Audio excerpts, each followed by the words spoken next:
Update. Am I the a-hole for cutting off my mother-in-law after she made a joke about poking holes in our condoms? Original post. I, 38 female, have been with my husband James for 4 years. We're both child-free and don't plan to have kids in the future. When we first got married, we explained this to our families. My family was fine with it, but his wasn't, especially my mother-in-law. I'll call her Mary for privacy. She is passive-aggressive or outright tells us we'll change our mind soon. For example, she'll say things like, "I can't wait to be a grandma," even though we've made it clear that we don't want children. If we try to respond, she just pretends not to hear us. This has made me very uncomfortable, and I've told my husband multiple times, but he just brushes it off, saying she'll accept it eventually. However, things came to a head recently. James was hosting a dinner party and invited his family as well as mine. While we were eating, my mother-in-law jokingly said, "You know, I've thought about poking holes in your and James's rubber so I could be a grandma. It's so smart and you'd never know," before laughing. I was horrified. After that, I excused myself and left the house. James followed, saying I was being dramatic and that it was just a joke. I told him it wasn't funny and asked what would happen if she actually did something like that. We argued for a bit before he stormed back inside and I drove off. I've since blocked my mother-in-law on all social media and deleted her number. Now the whole family is furious with me, calling me sensitive and paranoid. Am I the a-hole? Now for the top comments before reading the update. Mother-in-law's comments, including the one about the rubbers, have all been way over the line and squarely in the none of your business category. Your husband should have handled this with his mother quite a while ago. Now he has no choice. Tell your husband the reason you have gone to the lengths you have gone. Leaving the dinner, blocking his mother in social media, and deleting her are all because he is failing to safeguard you from her. This is his responsibility because it is his mother. He needs to stop brushing it off. He needs to go see her face to face and say, "Mom, you are hurting me when you press us for grandkids. We are not having children. That's my final decision." You need to stop mentioning it to either one of us. By mentioning it at dinner, you cross the line and you need to apologize. To never speak of us having kids in front of us again. Yes, but he won't confront Mom. I think you need to tell him with his threat from mother-in-law. Either he needs a vasectomy, minor surgery, or you need to get your tubes tied, more invasive surgery. It's an easily fixable situation, Opie. Tell hubby to get the snip. His reaction will tell you why he won't shut his mama down. You're not being sensitive, you're being sane. That's not a joke, it's a threat. And your husband needs to get his head out of his butt. If he won't stand up to his mom, he's part of the problem. Get that snip, Opie. You deserve better than this. Question. Why don't one of you get fixed if you're adamant on not having kids? It's my husband who refuses to get a procedure done. I've already offered to get my tubes tied and other procedures, but he says he's not ready yet and doesn't want me to get surgery either until we're both ready. We're referring to him because I'm only waiting on him right now. He wants kids. Yep, he's on his mommy's side. Completely. Now for the update a few days later. After everything that happened, I had a talk with my husband last night about wanting him to take a stronger step toward our commitment to being child-free. I told him that unless he got a vasectomy or a similar procedure, I wouldn't be comfortable sleeping with him. I want him to show he can stand up to his mother and that he is as committed to being child-free as I am. Although honestly, I started doubting that after posting the first story. Not in a rude way, of course. My husband said he still wasn't ready and that I was moving too fast. He added that by asking him to stand up to his mother, I was essentially asking him to disrespect her for my sake. At that point, I asked him directly if he wanted kids or not, telling him to stop beating around the bush because I would divorce him and disappear if he didn't. That finally got him to open up, and he admitted that he did want kids. And had secretly been hoping for either an accident or that I would change my mind, just as many of you in the comments had predicted. But what really shocked me was when he confessed he'd actually considered tampering with our birth control before, but just hadn't done through with it yet. It now made sense why he only wanted to use rubbers for our birth control.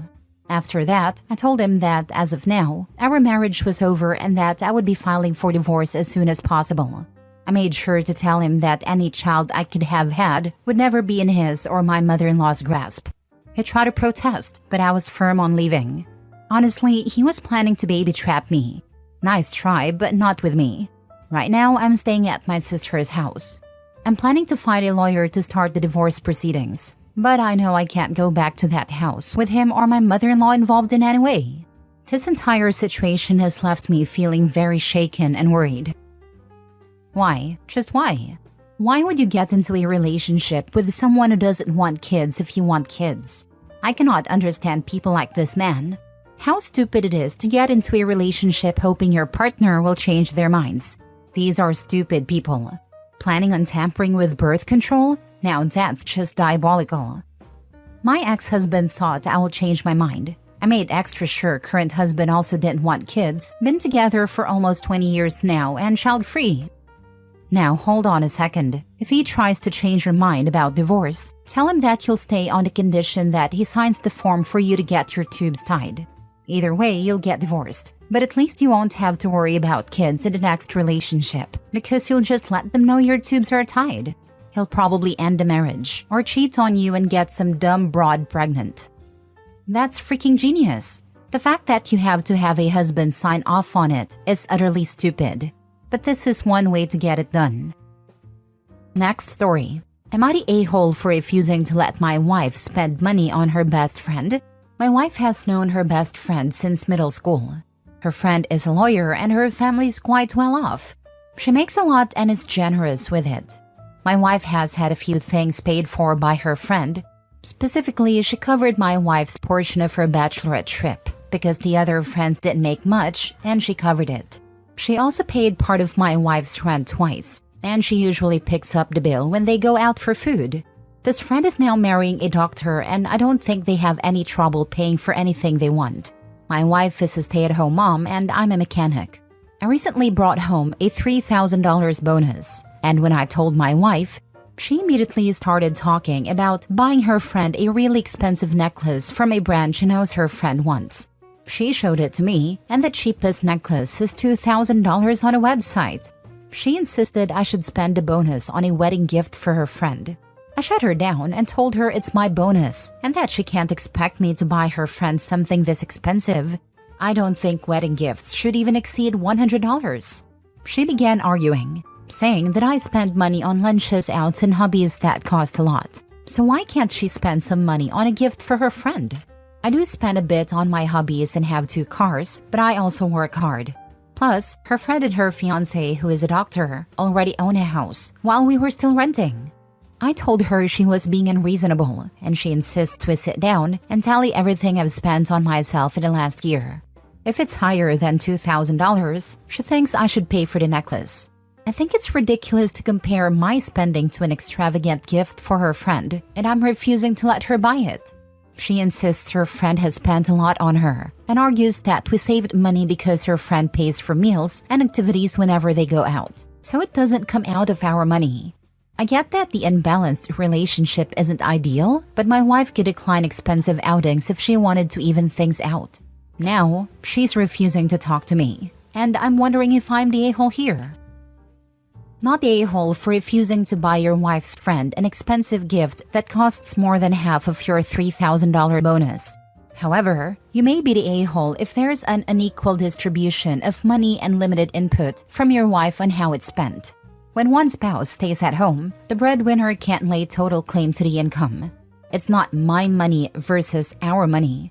Supporting a stay-at-home spouse requires more than just covering basic needs, while unilaterally spending on hobbies and multiple vehicles, especially if you're also frustrated about renting instead of owning. Your wife has a valid reason to question your cumulative fun money expenses. If you're genuinely concerned about whether you're the a-hole, it could help to sit down and tally up everything you've spent on yourself this year. You might find she has a point and that you're spending significantly on yourself while she gets very little. Some might even see this as financial control, considering the power dynamic in play. As the breadwinner, you hold much of the leverage. The devil is in the details. Without the history or context, OP is obviously not wrong. But these kinds of posts tend to hit on other concerning things that could be worse than what he is defending himself from. Not guaranteed at all, but this should raise a few eyebrows at least. The devil is in the details. For sure, it always is. But this definitely raised my eyebrow. It sounds like the necklace is really a straw man argument for a much bigger gripe his wife has about how finances are split. OP, my husband was a stay-at-home dad when our boys were young because I generated a significantly larger income from my growing business. And we agreed that as long as the kids were with one of us, it didn't matter who. After we had twins, they went to daycare 1 day a week because he literally had his hands full.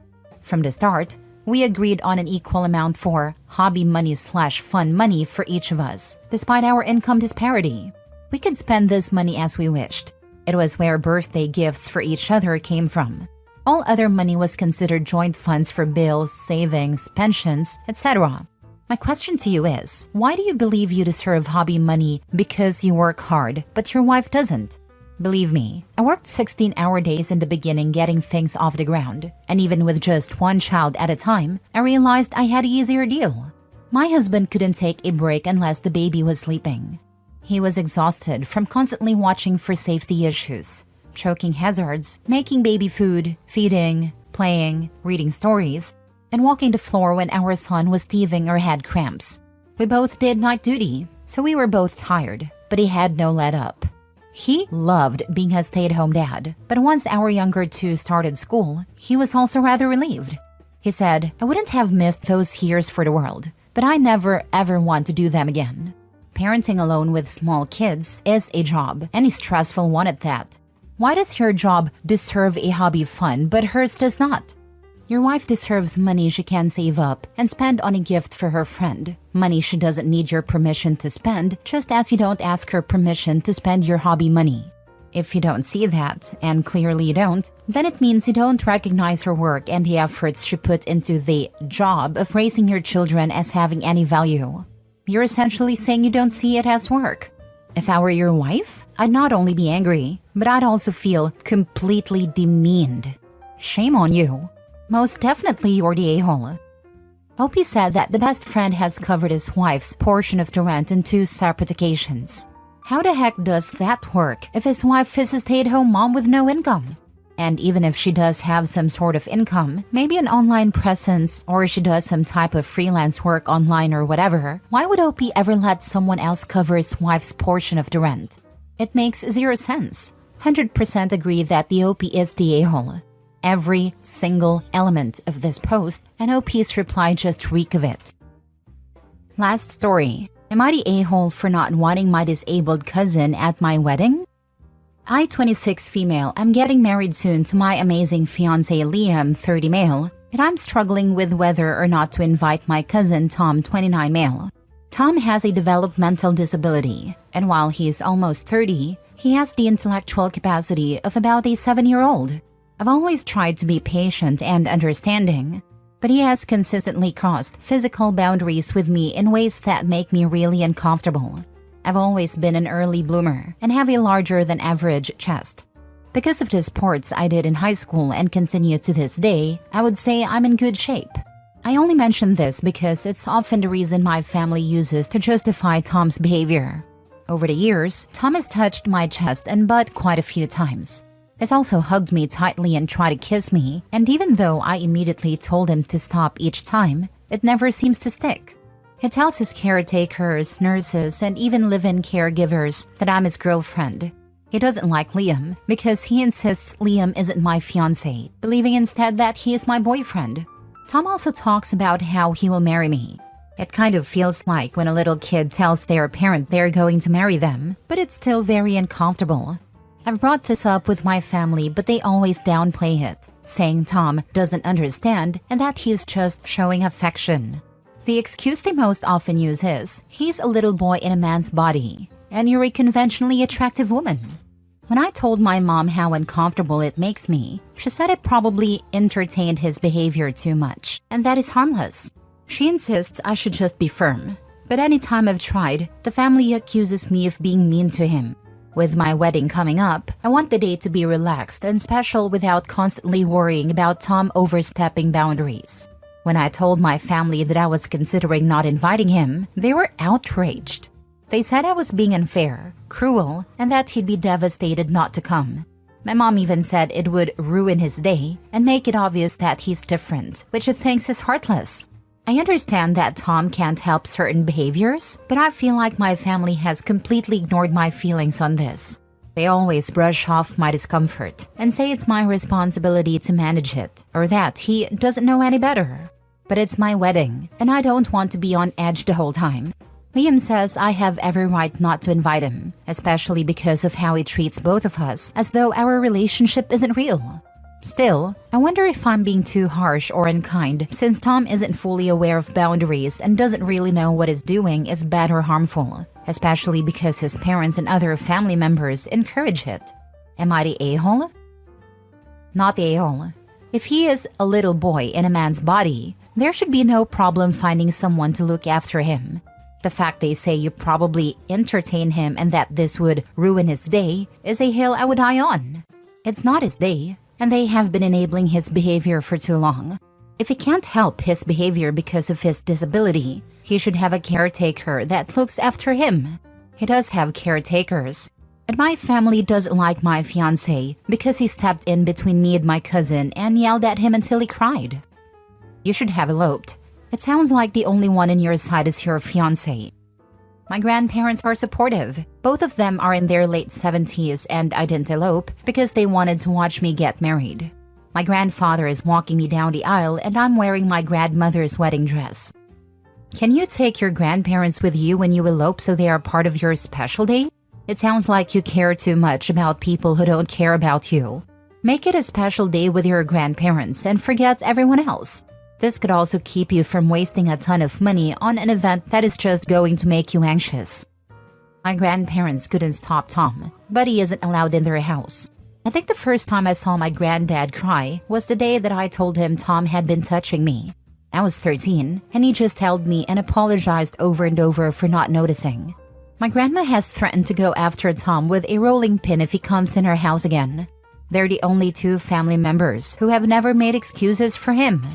The thing is, both of them are unable to travel long distances. They're getting older and wouldn't be able to come if I eloped.